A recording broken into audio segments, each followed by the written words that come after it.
Il y a 2 ans, je vivais dans une rue assez malfamée. La banlieue dans laquelle elle était franchement dangereuse, avec des crimes qui s'y produisaient souvent. Le dernier en date était un homme vivant à quelques maisons de moi, qui avait été assassiné par son propre frère. Mais je ne vais pas m'aventurer sur le sujet, parce que je ne connais pas les détails. Bref, tout ça pour dire que je n'étais pas sereine d'habiter là, avec tout ce qui s'y passait. Les maisons étaient très proches les unes des autres, au point de pouvoir entendre ce qui s'y passait. Ma chambre avait une fenêtre qui donnait directement sur la cour. Il y avait un portail au bout de cette cour, qui ne fermait malheureusement plus parce qu'il avait été cassé. Donc ce qu'on a fait, c'était de mettre des briques pour combler l'espace sous le portail, parce qu'on avait un lapin qui risquait de s'échapper sinon. Je me couche en général au plus tôt vers 23h30, mais cette nuit en particulier, je me suis assoupie vers 22h. Ma mère dormait avec moi à cette époque, parce que nous n'avions pas assez de chambres. Peu de temps après m'être endormie, elle et moi avons été réveillés par un bruit. Ma mère était beaucoup plus alerte que moi, et m'a demandé si j'avais bien entendu ce qu'elle avait entendu. J'ai répondu que oui, en ajoutant que c'était probablement juste un chat, parce qu'il y en avait plein dans notre rue, et ils se battaient souvent. Je suis donc retournée me coucher. À peine quelques minutes plus tard, un hurlement de ma mère m'a réveillée, me répétant de sortir de la pièce, parce qu'il y avait un cambrioleur. Elle criait pour réveiller mon père qui dormait dans la chambre la plus éloignée de nous. Ma mère m'a expliqué par la suite ce qui s'était passé. Elle a dit qu'après que je me sois recouchée, elle s'était redressée pour regarder par la fenêtre, parce qu'elle pensait avoir entendu des bruits de pas. Et à sa grande horreur, il y avait un homme qui marchait dans notre cour, qui ne l'avait pas encore remarqué. Mais puisqu'elle avait allumé la lampe, il a levé les yeux au même moment et a repéré ma mère, qui s'est figée quand il l'a regardée. Tout en le surveillant, ma mère a essayé de me secouer pour me réveiller. Mais au même moment, le cambrioleur lui a fait signe de ne rien dire. Et c'est ce qui l'a fait hurler. Mon père ne l'a pas cru au début, jusqu'à ce qu'il voie que le portail de la cour était grand ouvert. Le bruit qui nous avait réveillés au début, c'était les briques qui crissaient sur le sol en béton. Nous avons appelé la police, mais ils n'ont rien trouvé. Et depuis cette nuit-là, nous nous sommes assurés de toujours fermer les volets. Le plus effrayant, c'était que cet homme aurait facilement pu entrer dans ma chambre, parce que la fenêtre était très grande, avec seulement un rideau fin le séparant de l'intérieur. À ce jour, je me demande ce qui nous serait arrivé, si ma mère ne l'avait pas vu à temps.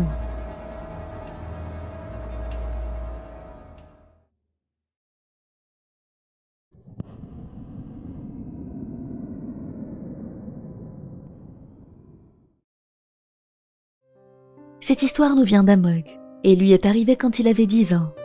C'était au mois d'octobre, pendant les vacances de la Dussehra en Inde. Ils avaient une semaine de vacances, donc sa famille en a profité pour retourner dans leur village natal. Leur village se trouvait dans une partie très rurale de l'Inde, où la ville la plus proche était à 30 minutes. Il n'y avait rien d'autre que des terres sauvages autour. Cet incident lui est arrivé pendant un des jours où il était à ce village. Ils y possédaient une petite maison, et un soir alors qu'il se faisait tard, il n'y avait plus de quoi faire à manger pour le dîner. L'oncle d'Amog lui a demandé d'aller faire des courses dans une supérette à proximité. Il y est allé à vélo avec son frère, et ils ont acheté ce qu'il fallait. Sur le chemin du retour, ils ont soudainement entendu ce qui ressemblait à une prière musulmane. Amog s'est senti mal à l'aise, parce que cette prière en général avait lieu vers 17h. Il était 20h passées à ce moment-là. Deuxième chose bizarre, la mosquée en question était en ruine. Par curiosité, il a proposé à son frère d'aller voir ensemble ce qui se passait dans cette mosquée. Et ce qu'il y a vu le hantait ce jour. Au milieu de l'endroit, il a vu un pentagramme.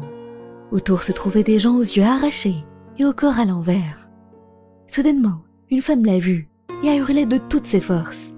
Sa voix ne ressemblait à rien de ce que Amog avait entendu de sa vie.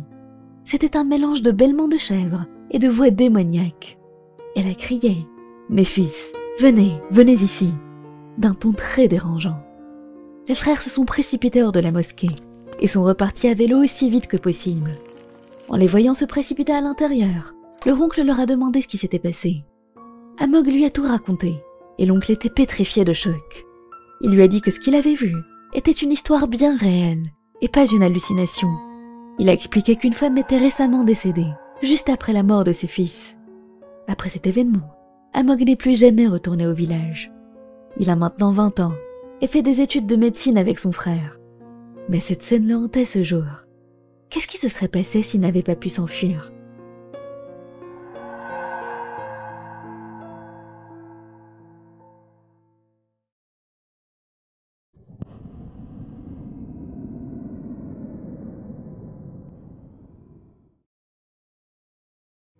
Quand Lynn avait 18 ans, il était très intéressé par le concept d'âme humaine.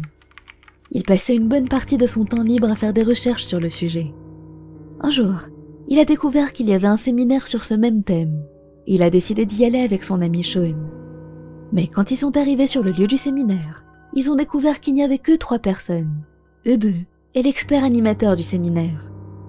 Lynn était un peu déçu, mais l'expert semblait digne de son titre et était très informé sur le sujet. Il a dit « Les êtres humains ont tous une âme, mais en réalité, elles peuvent être divisées en 2, ou les âmes de 2 personnes peuvent fusionner en une. En d'autres mots, vous et moi pouvons faire un. Toutes les âmes sur Terre sont finalement une. » Lynn écoutait ces explications avec une grande curiosité. Mais quand il a jeté un coup d'œil à Sean, ce dernier ne paraissait pas aller bien. Il lui a murmuré que l'expert semblait très étrange, et qu'il vaudrait mieux rentrer tout de suite. Mais Lynn lui a répondu qu'il s'amusait, et de juste rester un peu plus longtemps. Ils ont discuté avec l'expert pendant un moment, et une fois la curiosité de Lynn satisfaite, il a dit qu'il était temps de rentrer. Mais l'expert les a retenus. Sean et Lynn ont répondu qu'ils devaient vraiment y aller, et se sont levés. L'expert a alors levé les mains vers le ciel, et a regardé Sean fixement en marmonnant quelque chose. Son regard était meurtrier, et il tenait ce qui ressemblait à un joyau rouge dans sa main. Lynn a hurlé à Sean de s'enfuir, mais avant qu'il puisse réagir, l'expert a frappé Sean à la tête avec le joyau rouge, lui faisant perdre connaissance instantanément. L'expert a ensuite sorti une bouteille en verre de sa poche, et l'a portée à la bouche de Sean, en disant « Dieu, je vais prendre cette âme. Je vais m'en nourrir avec gratitude. » Puis il a levé la bouteille à sa bouche et a pris une grande inspiration avant de la fermer et de la remettre dans sa poche. Lynn ne savait pas si Sean était vivant ou mort. Il était tellement terrorisé que tout son corps tremblait. L'expert l'a alors regardé et lui a dit « Je vais te donner une chance. Si tu acceptes volontairement de me donner ton âme, je pourrai la prendre sans te briser le crâne. Sa chance-là, que décides-tu » Il a sorti une autre bouteille de sa seconde poche et a ouvert le couvercle. Lynn était toujours terrifiée, mais il lui a hurlé que sa tête était bien plus solide qu'il ne le pensait et qu'elle ne se briserait jamais. L'expert lui a alors rétorqué « Eh bien, j'ai essayé d'être gentil, mais je vais encore une fois devoir faire un trou. » Il a tenu la bouteille et s'est lentement approché de Lynn. Les bruits des battements de son cœur étaient si forts dans ses oreilles qu'on aurait dit du tonnerre. Au même moment, l'expert a levé le bras tenant le joyau rouge et a essayé de frapper Lynn, qui ne s'est pas laissé faire. Il l'a taclé et l'a fait tomber au sol. Ils ont commencé à se battre, roulant sur le sol, jusqu'à ce que Lynn parvienne à arracher la bouteille en verre des mains de l'expert et le frappe à la tête avec. La bouteille s'est brisée et l'expert a hurlé, se tenant la tête. « Non, c'est ta maison !» Il a crié à ramasser les morceaux de bouteille à main nue. Lynn a aidé Sean à se relever et les deux se sont enfuis. Heureusement, Sean a bientôt repris ses esprits. L'expert a hurlé. « Oh, tu es toujours en vie. Mes fils, où allez-vous? Il y a le repos éternel en moi. » Ils se sont enfuis et ont appelé la police.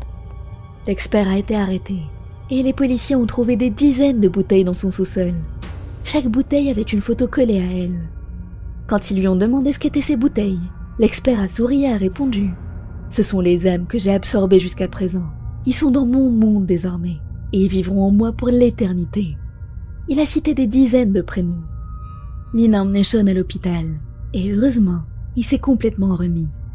S'il n'avait pas réussi à s'enfuir à ce moment-là, qui sait ce qui leur serait arrivé?